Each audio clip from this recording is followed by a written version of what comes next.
Lions and tigers and bears? Oh my! We don't really have to worry about lions and tigers, but Volusia Here and Now reporter Joanne Magley has some tips on how we can avoid those bears.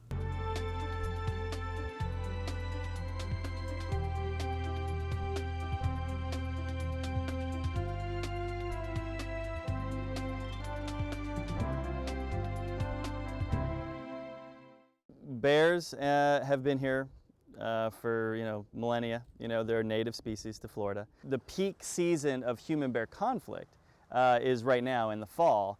More than 3,000 black bears call Florida their home. And when bears wander into human territory, it's usually the human's fault. Most of the time, it's an issue just about an attractant that the bear wants. Instead of eating berries or nuts all day, they could get in your garbage and get their full day's worth of calories in one sitting. And so the bear's going to take the easy way out. Mike Orlando is a bear biologist for the Florida Fish and Wildlife Commission, and the message that he tries to spread is to make sure there's nothing in your yard that would attract bears. Bears usually get 10,000 calories a day, but in the fall, when they're getting ready for the winter, they're trying to get around 30,000 a day. So they're really consuming as much food as possible. And if you had to, go out in the forest and eat berries and nuts all day long, 30,000 calories is a lot for a bear. And so if they could find a garbage can or a bird feeder or dog food on the back porch or something like that, they're going to take it because they're literally just trying to pack on the weight for the wintertime. One of the biggest bear attractants is trash, and many times all it takes is a bear-resistant trash can to keep the bears at bay. The Florida Fish and Wildlife Commission started a pilot program to study the use of bear-resistant trash cans in a section of the Glenwood neighborhood in Volusia County. The project was paid for by the Wildlife Foundation of Florida using funds from the Conserve Wildlife license plate. So far, it started in February and it's continued. We're still collecting information. So far, the people love the cans.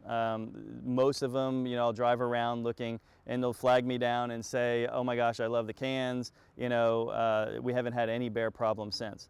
So the cans are working. The problem that we're having is just on the other side of the street and just around where we put these bear-resistant cans, they're starting to see an increased bear problem. But Orlando says that's to be expected when you have one area that is secure, which causes bears to look for another unsecure food opportunity. The hope is that eventually the bear-resistant cans will be available throughout the county. The Commission also found a solution to a bear attractant problem at De Leon Springs State Park, a bear-resistant dumpster. So after we brought out the dumpster, what did you find? After you brought out they brought the dumpster out, no bears at all. It was immediate. We haven't seen any.